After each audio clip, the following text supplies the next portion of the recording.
Hey everybody, and welcome to the FOX25 Warriors Spotlight Veterans Day special. We are here in the 45th Infantry Division Museum here. This is an unbelievable collection and tribute to our military heroes. Now, normally in this segment, we like to focus on one single story that highlights the veterans and the work they do in our community. But today, with the help of Warriors for Freedom, we're going to be able to do so much more and show you so much more. And speaking of Warriors for Freedom, this marks the 10th year they've been helping our veterans here in Oklahoma.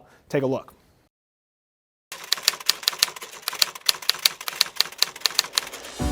We do a lot of different things such as golf, fishing, hunting, but one of the things that we also do that we launched about 3 years ago is scuba diving. It allows us to reconnect with either old friends or camaraderie that we used to have out in the military.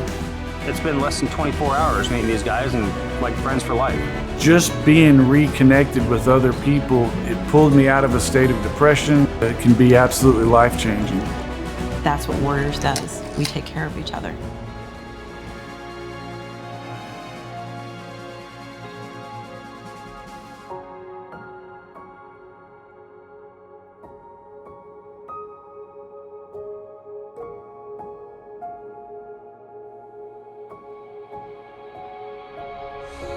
Best, he said, we're gonna do whatever veterans need for outdoor recreational therapy, whether it's underwater basket weaving or tennis or fly fishing, we're gonna do it. So there's lots of new stuff coming up. We are doing more family programs than we ever have before, and it's just exciting to be at the beginning of our 10-year anniversary with all of the new programming. Warriors for Freedom is real.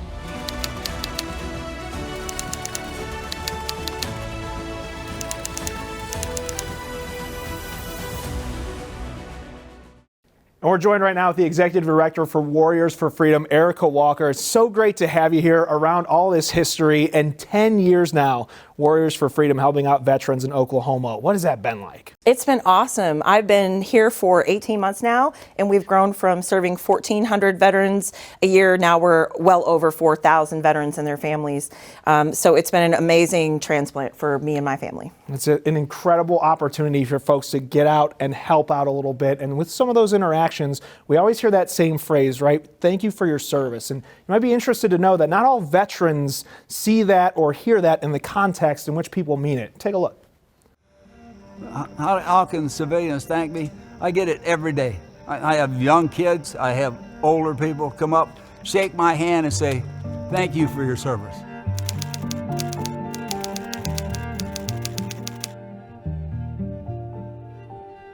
Oh, that makes me feel good. I smile.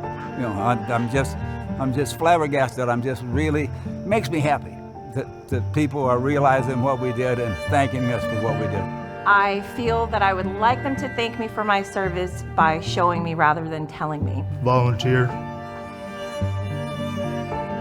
That's what people really need to do. What I say is thank you for the support, because lately it's felt as if being proud to be in the military has diminished. You know, we're just doing a job. It's just a job. Thanks isn't needed because I did it because I wanted to protect the United States. I guess the best way for civilians to thank us for our service is, man, I don't even know, because I don't ask for that. A lot of people over the years have thanked me for my service. I don't think I did enough. I did a lot, but I don't think I did enough.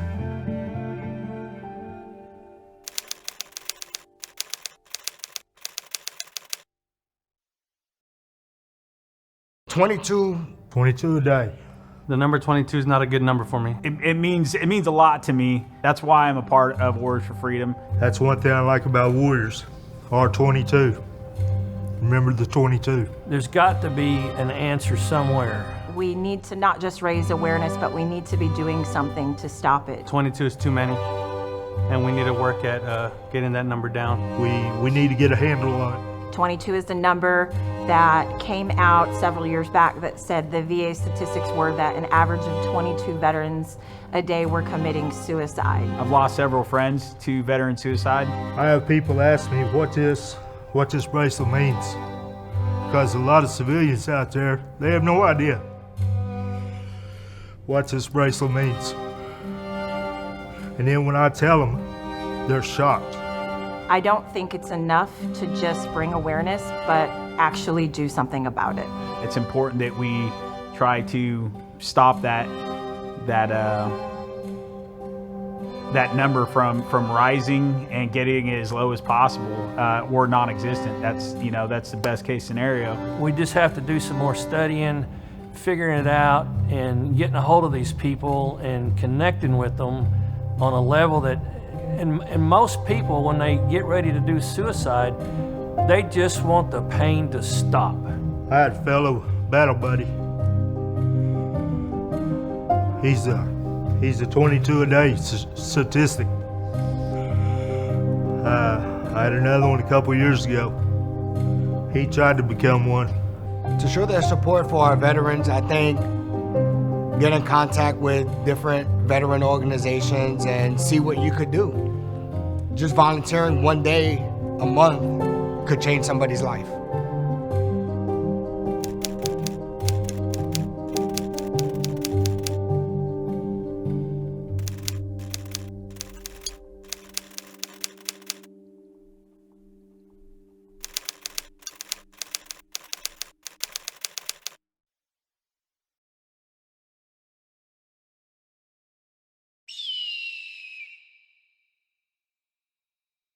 What an awesome way to show people different ways that they can express gratitude. And when it comes to Warriors for Freedom, you guys have a really great take on this.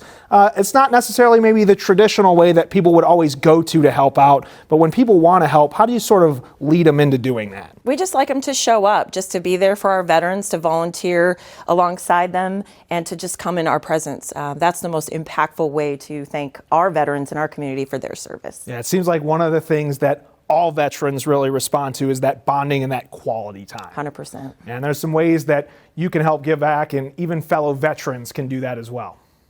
Hey guys, if you're sitting on the couch, get your ass up and do some work and help out Warriors for Freedom, because they're a good bunch of folks. I started out with Warriors for Freedom as a volunteer about 4 years ago. And I have been volunteering for about 6 years now. I was tired of sitting in the house, and I thought, well, this would be the best bet for me. It gets me out of the house. It keeps my mind active. Using some of that free time where you normally be just sitting around the house, but you can be out doing things for other veterans. I love serving our veterans because they have served for me, my family, and my community. I just like to help them out. To know that there are people like that involved with this organization, I had to be involved somehow, some way. You get a lot out of it. You're around great people. You're around red, white, and blue, and it's incredible. Not only purpose and camaraderie, but we have each other. We had more veterans that were actually they were willing to come and speak about some of the struggles they've had. Just like military units, you always had a place to go every day. Well, you've got that with Warriors for Freedom. We want to provide you with hunting and fishing and golf and scuba diving and all those different programs we offer as just a way, just come out. We want you to be brave enough to come out and do bad shit with us. Pretty simple. If you're thinking about volunteering, sign up, let us talk to you about it. We cannot do this without the volunteers. Please look at Warriors for Freedom. We would love to have you. We only have one question for you. Are you brave enough?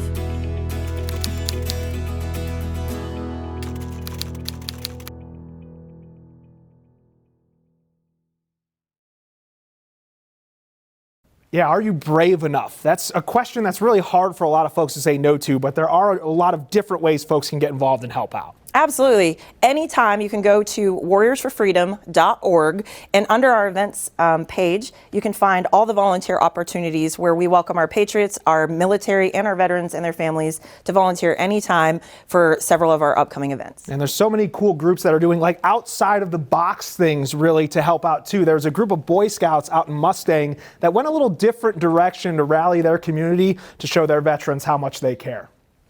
Stella Burnett and Chris Rowe are quite the team. Yes, we are.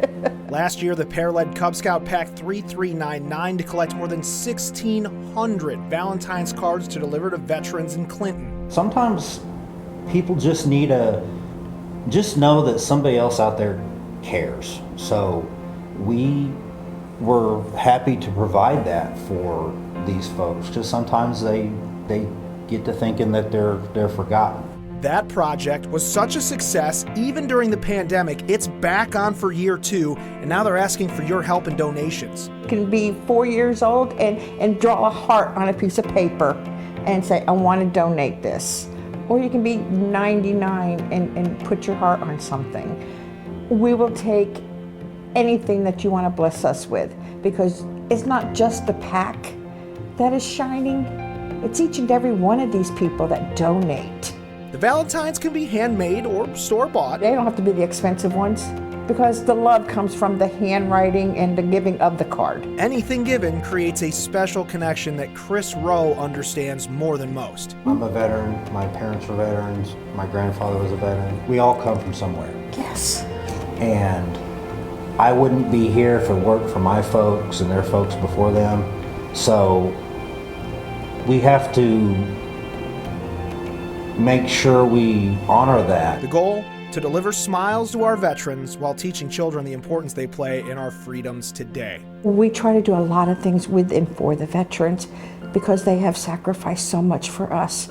And I want the children to know this and to learn this and not just think, oh, they're just some old fogies. They're what America's made of. Oh, what a great way for generations to learn about how to honor our veterans. And when it comes to veteran households, right, that's definitely a special and different kind of relationship there that maybe not everybody has a total understanding of how those things work.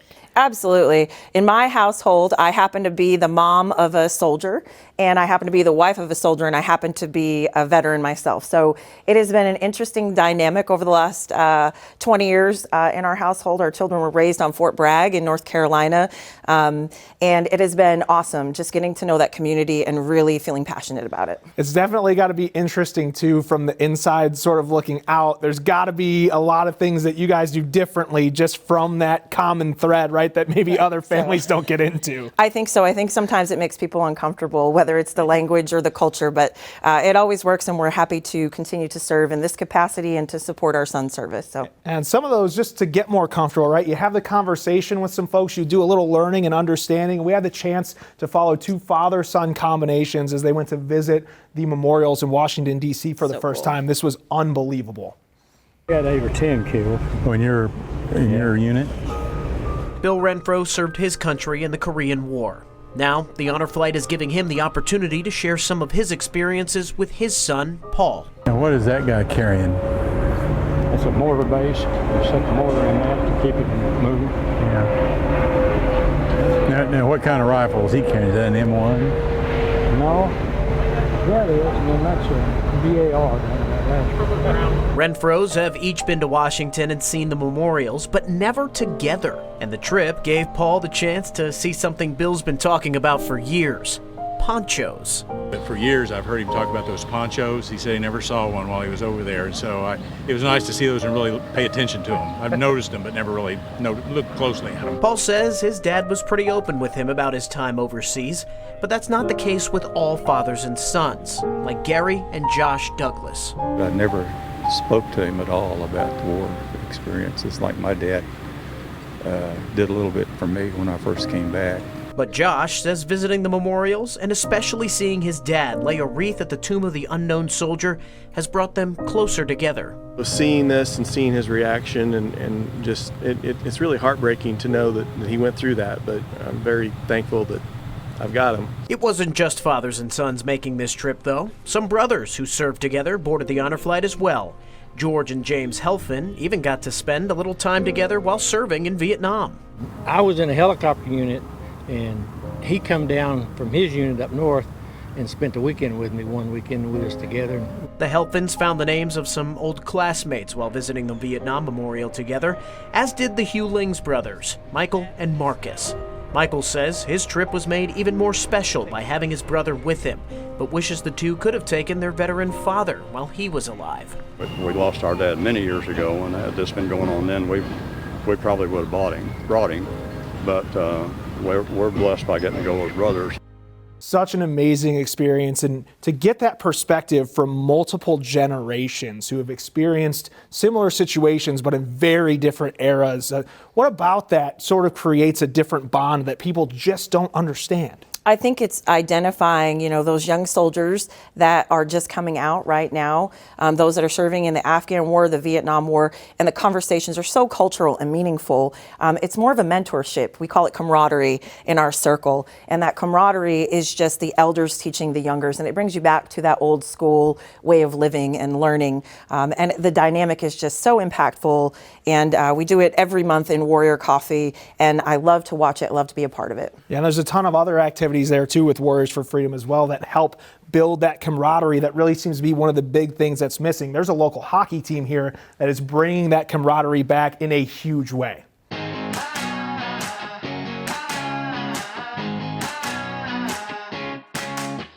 Oklahoma Warrior Hockey is a program that caters to veterans of the armed forces. It's a place where they can get recreational therapy through the sport of ice hockey. It allows us to reconnect with either old friends or camaraderie that we used to have out in the military. The funnest thing about playing hockey with all veterans is they come from a like background. It's a lot like being around more military guys on military bases where you can kind of shoot the breeze and talk about things you've experienced in your career or talk about the things you've done. It's just fun. Honestly, it's a great atmosphere, it's a great camaraderie out there, so I really enjoy it playing. The reason this program is important to me in particular is the busyness of my everyday life. This gives me an opportunity to decompress and get my mind right. We see a lot of guys that if you watch games, they're smiling, they're having a good time. They're getting out and they're working and they're trying to be better. If you ever thought that you wanted to come out, just come out, check it out, talk to one of us, and then get on the ice.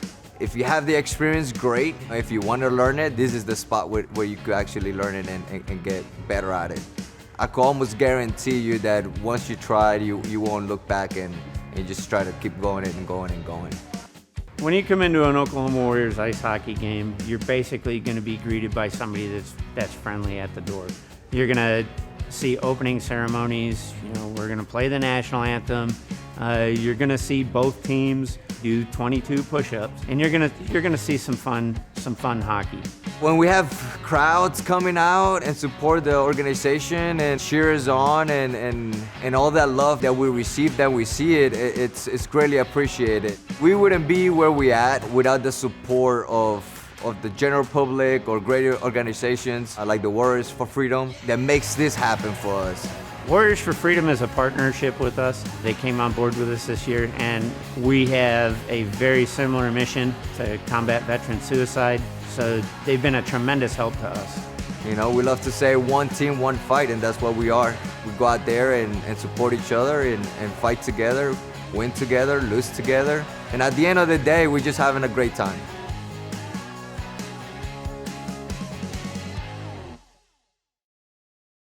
That is just such an awesome program. How did Warriors for Freedom decide to get involved with that and get involved with the team? Absolutely. So last year, Kyle Roush, the founder and board chairman for Warriors Hockey, came to me, and it was actually in October, right before I did my budget planning for this year.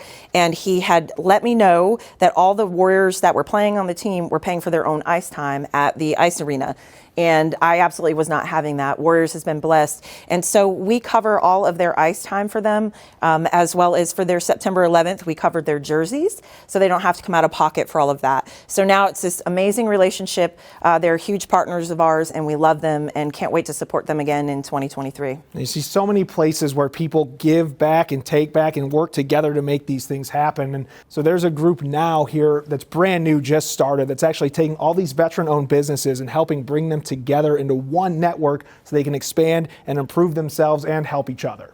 We're 5,200 businesses with the veteran-owned businesses in Oklahoma with 60,000 employees and over $5 billion in revenues. In just 2 short years, OK VetWorks Business Management Program Administrator Darren Hoggett has watched the program grow to accomplish incredible things. And what we do, we work with veteran entrepreneurs throughout the state, hoping they can become successful and continue to grow their business or start their business. The opportunity to work with the business-minded vet is prevalent in Oklahoma. The state ranks 6th in the nation in veteran-owned businesses. Oklahoma City ranked number 3. Tulsa comes in ranked at 11th. We help them anywhere from business plans, marketing plans, advertising ideas. I've even helped build them some logos.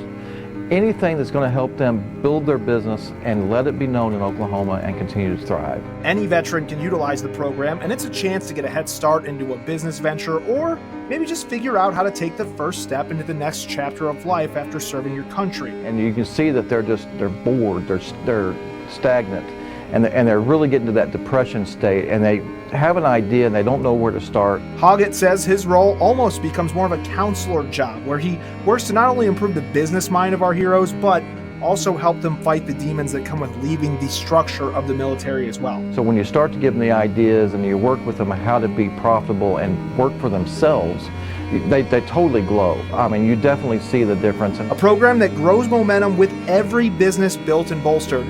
Hoggett says every program he provides puts him in a place to get even more excited to see OK VetWorks and the veteran business community grow. Watching the success stories, hearing those stories, and seeing people succeed because of some things that you help them with is just amazing. And then, yeah, I'm energized by it. And sometimes something life-changing can really be as easy as casting a line, and there's a great program with Warriors Freedom that does just that. There is. So we do Fishing for Freedom. We just finished that in October. We take 50 veterans and 50 pro bass guides out to Lake Eufaula, and they fish all day. I think I heard the word skunked a couple times.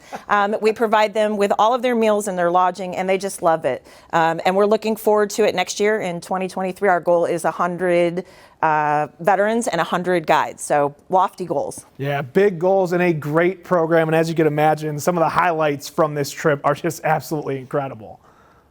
Fishing for Freedom was put together as a way of recreational therapy and peer-to-peer support for veterans to get together and just enjoy camaraderie. It gives us a chance to talk with each other.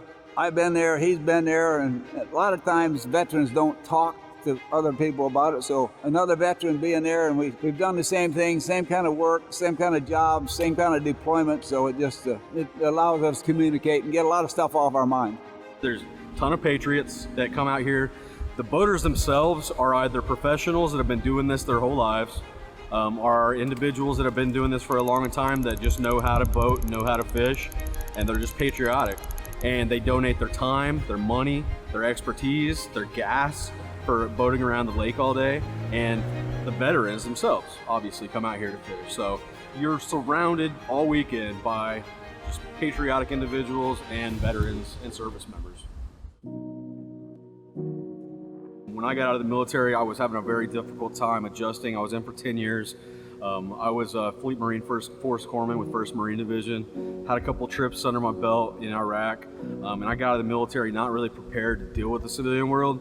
And once that happened, a lot of things went off the rails for me. Things didn't work out with the family. Things weren't working out in my personal life.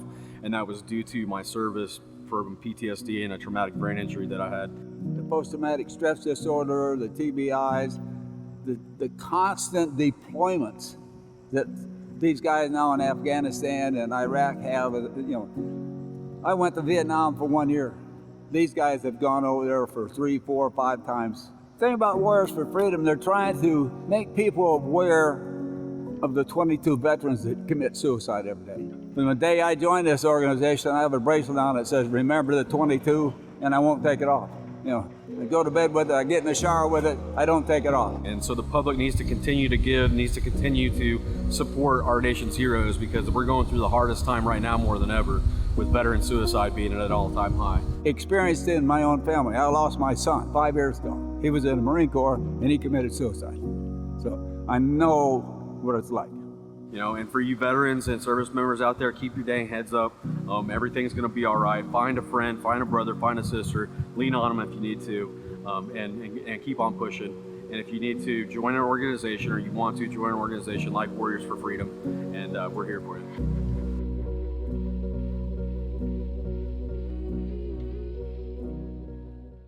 Well, I hope some of these things have helped you guys understand our veterans a little bit better and sort of realize there's different ways and things and avenues you can take to help them out. Yeah, for Warriors for Freedom, we just want you to come out, volunteer, spend time with our military and our veterans and their families. And just visit us at www.warriorsforfreedom.org or check us out on social media and find out what opportunities there are for you to be a part of our community. We want to thank the 45th Infantry Division Museum. This place is full of incredible, rich history, and here is an awesome, amazing backdrop to have as we told you and shared with you all of these stories as well. It's completely free to visit this museum. They'd love to have you stop by. And as we go, we want to share with you the ceremony of the changing of the guard at the Tomb of the Unknown Soldier. It is one of the most sacred ceremonies that we have in this country. And as we leave, for those who have served, those who are serving, and those who will serve us in the future, thank you. Ladies and gentlemen, may I have your attention, please? I am Sentinel Bandit of the 3rd Infantry Regiment, United States Army, Guard of Honor, Tomb of the Unknown Soldier. The ceremony that you are about to witness is the changing of the guard. The military guard of the Tomb of the Unknown Soldier is changed every hour on the hour in the winter and every half hour from April to September. In keeping with the dignity of this ceremony, it is requested that everyone remain silent and standing. Thank you.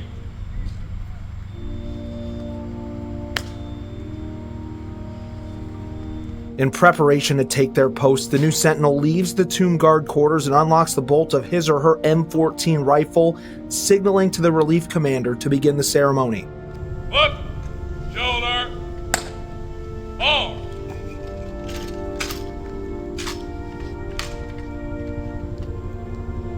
Forward, march.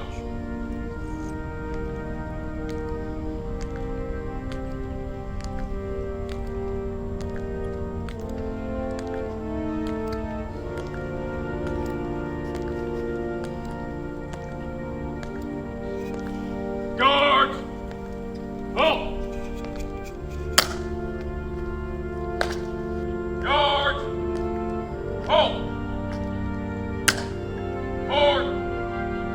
halt. The relief commander and the relieving sentinel meet the retiring sentinel at the center of the black mat in front of the tomb. All three salute the unknown soldiers who have symbolically been given the Medal of Honor. Ready, face. Freeze on. The tomb guard marches exactly 21 steps down the black mat behind the tomb, turns, faces east for 21 seconds, turns and faces north for 21 seconds, then takes 21 steps down the mat and repeats the process. Guard, halt.